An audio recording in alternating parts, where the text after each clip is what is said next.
Turma, então vamos aqui para o gráfico. Mais uma semana de muita volatilidade aqui no mercado. Eu já vinha comentando com vocês que está muito difícil operar baseado simplesmente em gráfico, tá? Em análise técnica.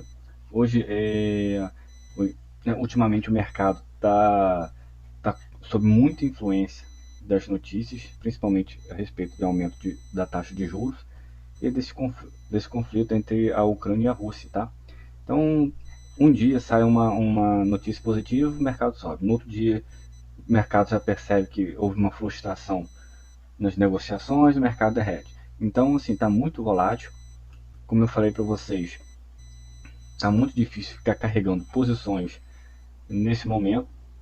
Para operar day trade, até mesmo um scalp, uma coisa assim, bem rápida, assim, tá valendo até a pena, porque essa volatilidade no mercado intraday é muito bom para fazer day trade, mas para fazer day trade requer um pouco mais, até um pouco mais de mercado, porque não é fácil, principalmente o emocional não é fácil, tá? Então, assim, não é desaconselhável ficar apenas observando nesse momento, tá? Então, assim, se vocês não tiverem certeza de algum movimento para onde o mercado vai, não é ruim ficar só observando, tá? Eu vou mostrar para vocês aqui que eu estou observando algumas ações, alguns ativos, vou mostrar para vocês, mas não tem problema. Inclusive, eu queria dizer para vocês o seguinte, que esse momento que a gente está passando no mercado é um momento bem difícil, tá? É um momento bem difícil, mas que ele tende a passar. Tá? Não estou dizendo que vai passar semana que vem, mês que vem, é um ciclo.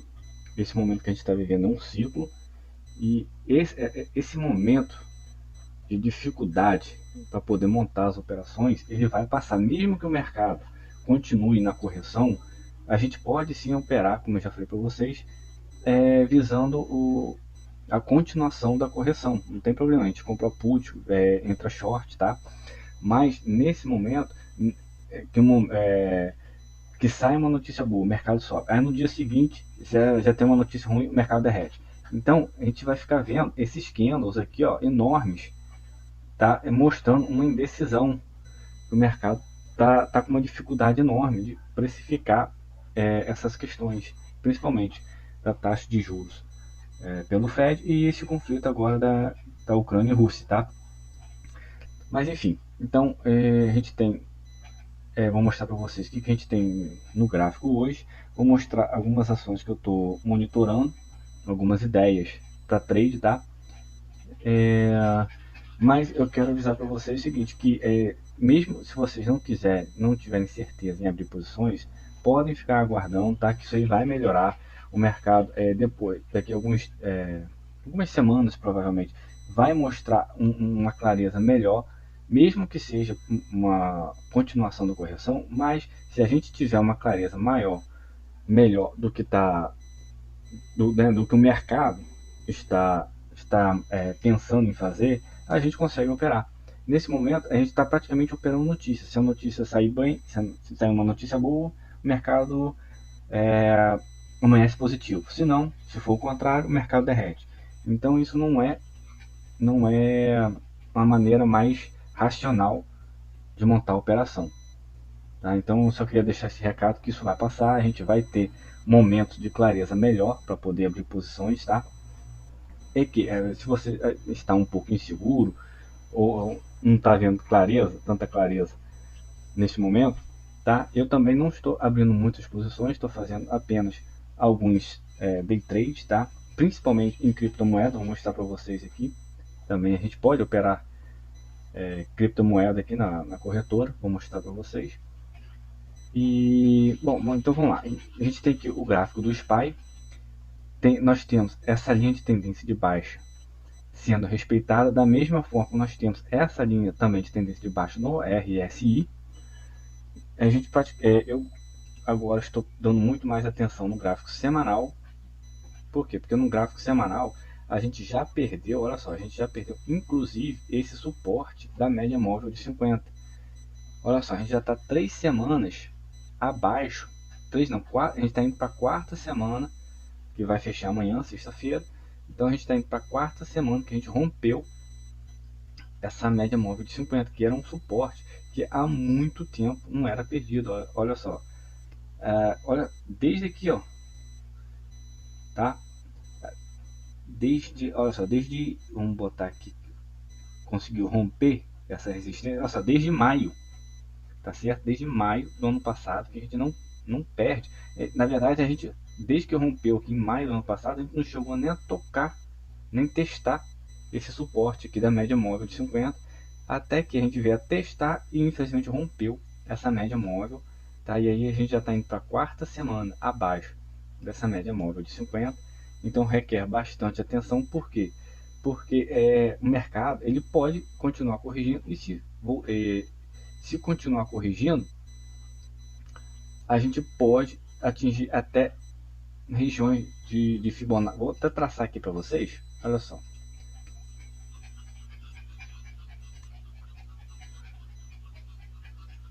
Olha, o mercado ele pode, ainda não estou contando com essa hipótese, tá? Mas o mercado pode vir a 385 buscando esse próximo alvo de Fibonacci. Isso no semanal. Isso significa que nós vamos ter vários dias de fortes correções.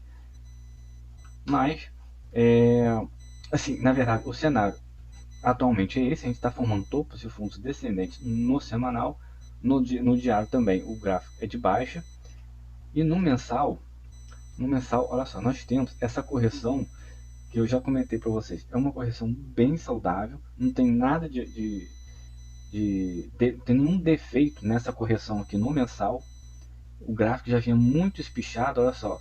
Agora, depois de vários meses que a gente está voltando a testar essa região de suporte aqui, e é um descanso muito saudável para o mercado. Então, o que eu estou acreditando, tá, é que o mercado vai vir buscar esse pullback aqui de descanso no mensal, buscando a formação de base de preço aqui no mensal para poder continuar um movimento de alta. Enquanto o mensal mostrar para a gente que isso aqui está buscando apenas uma formação de base de preço, a gente ainda continua com um pensamento de uma tendência de alta, e que esses últimos dias, essas últimas semanas, estão buscando uma correção no mensal para buscar essa formação de base de preço para poder respirar e continuar um movimento de alta, ok? Inclusive a gente vê nos candles mensais, olha só, o volume decrescente, tá certo? Então, por enquanto, a gente, eu ainda não estou pensando num mercado de baixa, apesar do semanal e no diário, principalmente, já tá em tendência de baixa. Então, eu estou pensando num cenário mais amplo, que é o mensal, e que a gente está esperando essa formação da base de preço. Eu acredito que depois que o mercado encontrar essa formação de base de preço no mensal e der sinais de um repique para voltar à tendência de alta, aí a gente vai ter muito mais clareza e muito mais oportunidades para operar. Então, por isso que eu digo que não precisamos ter pressa para abrir trade, tá certo? Mas por enquanto o mercado está muito difícil. Eu estou fazendo operações porque eu sei que tem muita gente que quer fazer alguma coisa, buscar alguma coisa, tá? Então, neste momento, eu já falei para vocês que o que eu estou fazendo são operações mais conservadoras, que é fazer venda coberta. Eu tenho papel e fico vendendo a call do papel. Vou aproveitar que a volatilidade está muito alta. Vamos até colocar um VIX aqui rapidinho para ver a volatilidade. Olha só, o VIX está a 30, ainda assim, mesmo com essa queda, a volatilidade está muito alta. Normalmente o índice fica variando em torno de 20 a 22, 24, tá? É um nível bom para ficar operando nesse patamar, porque não é um nível de extremas volatilidades, tá? Aqui onde a gente está, olha só onde chegou essa sombra desse candle, quase a 40, é muita volatilidade, tá? É muita, muita. Bom, então são operações que eu estou fazendo, são operações conservadoras. Eu fico ganhando taxa nesse período, vou aproveitar que o prêmio da venda das opções está pagando uma taxa boa. Se eu tiver que entregar o papel, eu entrego, não tem problema. E se também, já falei para vocês em outro vídeo, que se eu vender a call e a ação despencar, eu corro o risco de ficar com o papel, tá, amargando essa queda do papel. Mas já é um risco todo calculado. Algumas operações eu realmente quero ficar com papel, então não tem problema se o preço da ação despencar e eu tiver que amargar essa queda no papel, porque eu estava com uma call vendida, estava com uma operação ali em andamento, e não fiquei com um papel travado por conta da operação, tá? Bom, isso foi o SPY. Agora a gente vai ver o que a Nasdaq. A Nasdaq também tem essa linha de tendência de baixa aqui. A gente já viu que é um dos piores gráficos. Também, da mesma forma que o SPY, a gente tem essa linha de tendência no RSI. Tá? E a gente vê que há muito tempo está respeitando esses toques de resistência da linha de tendência. Tá? Também não tem muito o que falar a respeito do Nasdaq, a não ser que está sofrendo mais, é que mais sofre. Mas o mesmo comentário que eu passei para o SPY vale para a Nasdaq. Por quê? Porque é o que o mercado tá passando hoje. A gente está com muitas incertezas. A gente está percebendo que os investidores não estão conseguindo precificar as ações baseado nesses acontecimentos, tá certo? Então o mais sensato seria aguardar. Eu pessoalmente não tenho problema nenhum em ficar aguardando, tá? Mas como eu falei para vocês, para não dizer que eu não estou fazendo absolutamente nada, eu estou fazendo vendas cobertas, porque são operações bem conservadoras e que estão pagando uma taxa bem legal nos papéis, tá? Principalmente porque a volatilidade está alta, muito alta. Então, realmente, o mercado, isso não tem muito o que falar do mercado. Infelizmente, a gente está num período bem difícil, tá? Bem difícil de operar.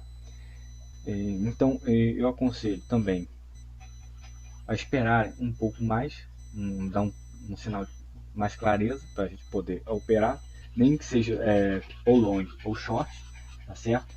Então, eu vou mostrar para vocês as ações aqui que eu estou monitorando. Para quê? Assim que o mercado der um sinal de subida ou descida, pelo menos ele decidindo, a gente já estou com algumas operações engatilhadas não, observando para poder abrir posições. Então, olha só, eu estou aqui em AMC. A AMC, a gente vinha, olha só, de um triângulo descendente há muito tempo, até que teve esse rompimento desse triângulo aqui. Mas olha só que interessante, logo depois ele já vem formando esse outro triângulo aqui descendente. Tá? Então a gente está respeitando demais essa região de suporte aqui, que fica na faixa dos 14 dólares. Tá? Então a gente vê que muitas vezes ele veio a tocar e respeitou essa região dos 14 dólares. E logo, olha só, ele já está chegando próximo desse vértice, desse triângulo aqui, e a gente já viu que a partir do momento que ele vai chegar um ponto aqui que ele vai ter que romper, ou para cima ou para baixo. E aí pode ser que ele faça esse mesmo movimento do triângulo anterior, tá certo? Então esse trade aqui em AMC, logo ele já vai dar um sinal de vida aqui para a gente. Tá? Já vai ter que decidir em algum momento, ele vai ter que decidir para onde que ele vai, tá certo? Então estou de olho em AMC, também estou de olho em AMD. Também a gente está num triângulo descendente. Olha só, há quanto tempo que a gente está tocando nessas regiões de resistência, tá? E também, olha só, ele está muito próximo de um rompimento.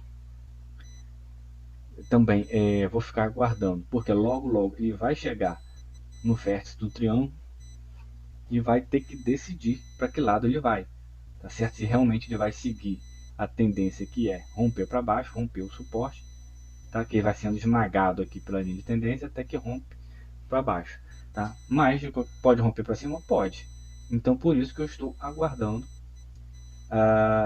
essa movimentação do mercado e a decisão que os investidores vão querer fazer próximo desse rompimento aqui, e eu vou seguir o que eles fizerem. Também tem uma outra ação que eu estou de olho, vou passar aqui para vocês. Ó, a gente tem um triângulo simétrico, e o triângulo simétrico ele já pode romper para qualquer dos lados. Então, da mesma forma, a gente está até aproveitando esse período que está bem volátil e bem incerto para poder operar, para ficar monitorando essas ações, esses ativos, para que quando o mercado resolver para que lado ele vai puxar, essas ações, esses ativos, muito provavelmente também tendem a se decidir, a tomarem uma decisão. Então, a partir do momento que houver uma proximidade de um rompimento aqui para qualquer dos lados, a gente também já vai estar preparado para fazer operar um rompimento aqui, tá certo? Ou para cima ou para baixo. Também estou observando a ZTS. Ó, a ZTS está dentro de uma formação de cunha descendente. A gente já viu que cunhas descendentes normalmente rompem para cima, tá? Então também estou monitorando para ver se a gente consegue operar esse rompimento aqui. Porém, em ZTS, pelo que a gente está vendo aqui, a cunha ainda está muito aberta, então pode ser que demore um pouco mais para o mercado decidir, tá? Agora, além de uma cunha descendente romper para cima, a gente tem essa divergência aqui no RSI. O RSI está formando topos e fundos ascendentes e o preço em ZTS está formando topos e fundos descendentes. A gente já viu que normalmente numa divergência a gente segue o índice, o indicador, tá? Nesse caso aqui é o RSI, está mostrando para a gente uma possível reversão de alta, ou seja, então realmente pode indicar um rompimento dessa cunha descendente para cima, tá? Pode até levar um pouquinho mais de tempo, mas tudo indica, tá, que a gente tem esse padrão gráfico aqui que rompe para cima e essa divergência que também indica um movimento de alta. Então também está no meu radar essa ação. Vou mostrar uma outra aqui. E aí aqui a gente tinha esse triângulo simétrico. Eu abri uma posição neste rompimento. Daqui a gente teve a confirmação. E quando ele veio testar novamente essa região aqui, essa linha de tendência, que antes era um suporte, depois ela testou, olha só, ele veio testar aqui essa região, essa linha que agora é uma resistência, porque ele não conseguiu voltar para dentro do triângulo. Então eu abri uma posição short aqui, buscando o alvo de 32 de Fibonacci, tá? Eu botei uma ordem stop para 32,50, porque o alvo de Fibonacci, deixa eu até ver aqui, eu acho que foi 32,20, 32,40, vamos ver aqui, peraí. Lá, 32,25 mais ou menos. Então eu vou sair em 32,50. Coloquei essa ordem stop em 32,50 e já saio da operação. Eu abri essa posição aqui no rompimento e coloquei um stop um pouco acima dessa sombrinha aqui, deste candle do rompimento, tá? Veio, para minha sorte, veio a testar aqui, mas não veio a romper, não voltou para dentro do triângulo. Eu agora vou ficar aguardando para ver se ele consegue atingir o primeiro alvo aqui de Fibonacci. Eu já encerro a posição, porque eu não quero ficar muito tempo com posições abertas neste momento, tá?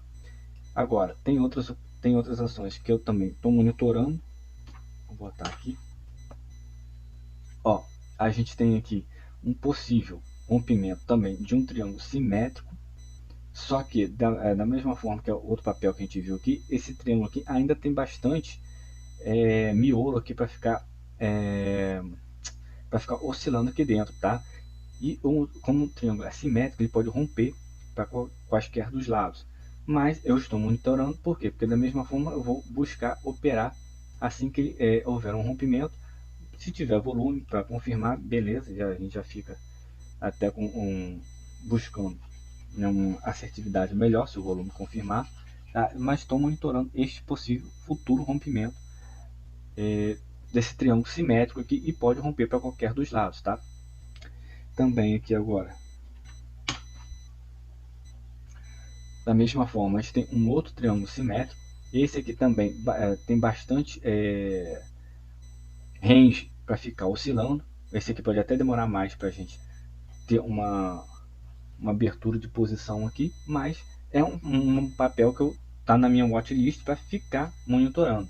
A gente não é porque não apresentou trade agora, nesse momento, que a gente não vai acompanhar. Pelo contrário, quando o trade surgir a oportunidade, a gente já tem que estar de olho.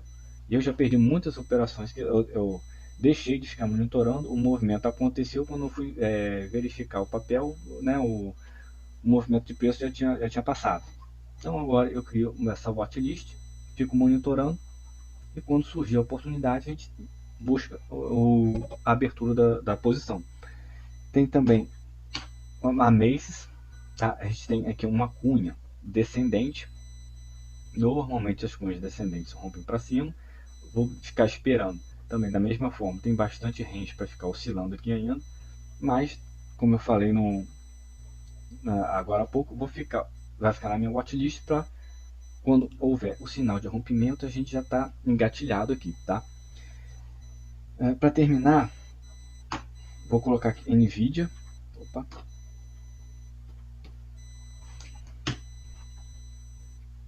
Porque a gente está num triângulo descendente, um possível triângulo descendente, e já está chegando bem próximo aqui de um possível rompimento. Normalmente um triângulo descendente rompe para baixo, mas do jeito que o mercado está bastante incerto nesse momento, eu vou aguardar. Se romper para cima, eu vou até ser mais cauteloso, que se ele romper para cima, normalmente esse triângulo descendente ele rompe para baixo. Então, se houver um rompimento para cima, eu vou ser mais cauteloso e não vou entrar no rompimento. Eu vou esperar, de repente, um reteste nessa linha de tendência. Então, assim, normalmente um triângulo descendente rompe para baixo, tá? Aqui, ó, pá. Agora, se ele romper para cima, o que eu vou fazer? Vou esperar ele romper para cima e vou esperar um reteste nessa linha de tendência. Então a gente tem essa linha de tendência atualmente servindo de resistência, e se ele romper para cima, vai servir de suporte. E aí sim, se ele houver um outro reteste aqui e ele não romper, conseguir se sustentar aqui como uma região de suporte, aí talvez a gente abra uma posição aqui. Por quê? Porque ele rompeu e foi retestado aqui e não voltou para dentro do triângulo. Agora, se ele já romper aqui para baixo, que normalmente é o que acontece, a gente já pode pensar num trade mais agressivo e já operar no fechamento do candle de confirmação aqui do rompimento, tá? E então foi mais o que eu queria passar para vocês. Isso são as operações que eu estou engatilhado para poder ficar monitorando, para poder abrir assim. Provavelmente vai coincidir com... peraí, gente, deixa eu só... tiveram dois alunos que me pediram para falar de cripto. Então a gente tem também no diário, eu estou aqui no diário do Bitcoin, a gente está dentro de um triângulo simétrico no diário, tá? E também há bastante volatilidade aqui no mercado de cripto. Nós temos tem linha de tendência de alta. Opa, peraí, deixa eu ver aqui. A gente tem essa linha de tendência de alta no RSI. Tá? Então pode ser que em algum momento nesse triângulo simétrico aqui haja um rompimento para cima, tá? Também estou monitorando. Muitos alunos não sabiam que a gente pode operar cripto na plataforma, mas a gente pode, tá? Então tá aí. Também estou monitorando o Bitcoin. Em breve ele vai romper esse triângulo aqui. Pode ser que ele rompa para cima, baseado na tendência do RSI, mas pode ser também que ele esteja fazendo esse movimento do RSI para buscar essa agora região de resistência aqui. Então dá para ficar até fazendo um bottom fishing aqui, ó, tá? A gente faz uma operação comprando. Vou até realmente ficar de olho aqui, pode ser que eu faça realmente essa operação de bottom fish aqui. Eu vou vou passar para vocês, ó. Toda vez que a gente chega a tocar essa região aqui de suporte, ele está acostumando aqui a respeitar para buscar essa região de resistência e vice-versa. Toda vez que ele venha tocar, a testar essa região de resistência, ele dá um repique para buscar a região de suporte, tá? Ó, até que vai afunilando, vai afunilando, vai afunilando e vai romper para um dos lados. Então, realmente, o RSI pode estar indicando que ele provavelmente pode vir a tocar, a testar novamente essa região de suporte aqui, para buscar essa região de resistência e ficar nessa oscilação, que é o que a gente chama de operação de bottom fishing. Eu vou ficar monitorando, que de repente amanhã mesmo já pode dar até um trade aqui em Bitcoin, se ele vier a testar essa região aqui e não romper. Aqui a gente, olha só, a gente teve esse falso rompimento no Bitcoin, e mas assim, muito provavelmente ia dar um stop aqui, mas isso faz parte, tá? Muito provavelmente ia dar um stop aqui, isso faz parte, mas olha só, se a gente tivesse feito essas operações aqui desde esse início aqui, a gente ia pegar uma, duas, essa aqui ia dar loss, tá? Mas essa aqui ia dar gain, ó, 3, e a gente provavelmente poderia abrir uma aqui, não conseguiu ir até a região de resistência aqui, então voltou, mas pode vir a testar para buscar dessa vez essa região de resistência. Então, mesmo que a gente tenha tido um loss aqui, a gente teve dois gains, ó, nessa operação aqui de bottom fish, e aqui uma operação de top fish, tá? Aqui no topo, buscando o movimento aqui para testar a região de suporte. Então teria uma operação aqui, um gain, um outro gain aqui e um loss aqui, mais um gain aqui. Então são 3 gains e um loss. Ainda assim a gente estaria no lucro. E essa quinta operação aqui ainda indecisa aqui. Então se a gente tivesse aberto aqui, ele não teria dado loss ainda, mas também não teria dado gain. Eu não abri posição aqui. Se eu tivesse aberto uma posição aqui, eu teria colocado um stop um pouco abaixo dessa sombrinha aqui, 36, de repente 36.788 mais ou menos, tá? Não abri, mas estou pensando agora em uma operação bem agressivazinha aqui. Eu tenho gordura para poder fazer isso, tá? Então vou colocar uma ordem de compra. Se ele vier a testar esse suporte aqui, visando essa operação aqui na região de resistência, tá? É um trade agressivo, porque ele pode fazer como esse aqui, ele pode vir fazer um falso rompimento, me estopar, tá? Mas foi o que a gente vem falando aqui, é tudo uma relação de risco-retorno. Aqui a gente vai ter colocado uma ordem stop curta. Olha, se a gente for abrir uma posição por aqui, colocar um stop aqui, vale a pena, porque o ganho vai ser muito mais, 4, 5 vezes mais do que o nosso stop, tá? Então toda vez que a gente teve um ganho aqui, iria bancar em muita sobra esse loss aqui, tá certo? Então encerrei então hoje com uma cripto, um Bitcoin. Pode até dar um bom trade aqui, não é recomendação, mas é o que eu estou pensando em fazer. E aí eu sempre falo para vocês, vocês precisam ver as aulas e passar a ter os próprios critérios de vocês. Então, se vocês virem algum critério que vocês de repente perceberam que não vão contra, tá, as crenças e os estudos que vocês fizeram, não entrem, tá? Não é porque eu falei que eu estou observando aqui que vocês também vão entrar cegamente. A ideia dessas aulas aqui é falar para vocês, treinar vocês para ter este racional, e futuramente, com o tempo de tela, vocês terão até mais firmeza na hora de abrir posições, tá certo? Então eu encerro por aqui hoje. Deixa eu ver aqui, já tem bastante tempo de aula, tá? Então vou encerrar aqui por hoje. E eu vou continuar monitorando o fluxo do mercado, esse movimento do mercado, e vou passando as novidades para vocês. Um abraço.